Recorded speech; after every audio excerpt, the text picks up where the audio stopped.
I was a martial law victim. I was detained. I never knew that we will be compensated. 39, when I was detained in 1974, it was only after 39 years that the announcement came in 2013. Martial law victims, you can apply for compensation.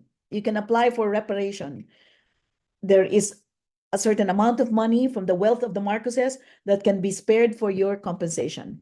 So that time I already reached 60. I was detained when I was 21. So who could imagine that after 39 years, there is this announcement that there could be reparation, there could be compensation. Nobody thought about it. And syempre, nung in-announce yun, nangangarag kami sa mga, putting together our documents. Because wala naman, ang karamihan nga sa martial law victims, matanda na, tumanda na, iba namatay na. Yung mga kamag-anak, mga pamilya, walang documents. Ako, I had to put together documents again. That's why we encourage our victims dito sa EJK. Keep your documents. Who knows? And it's only, 2024 minus 2016, that's 8 years. I'm not saying na 31 years more. Pero, malay natin, in 2 years' time, in 5 years' time, in 10 years' time, may dumating.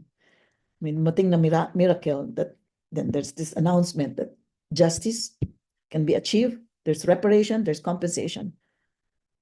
The compensation is just, that's secondary. When I got my compensation, it's not the money, it's not the amount of money.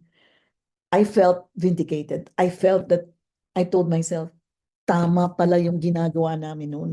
Tama pala yung pagkikipaglaban namin against the dictatorship of Marcos. Tama pala na sumali ako sa mga rallies. Tama pala na tumayo ako. Tama pala na tumindig ako. Tama na hindi ako natakot.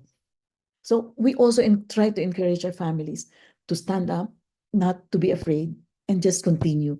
Continue the journey, continue hoping. Nandito naman tayo magsasama-sama. So, yun ang ano namin. Because, di ba? Can you imagine na after 39 years, merong announcement na may compensation? Nobody knew that. Di ba? We can always be hopeful.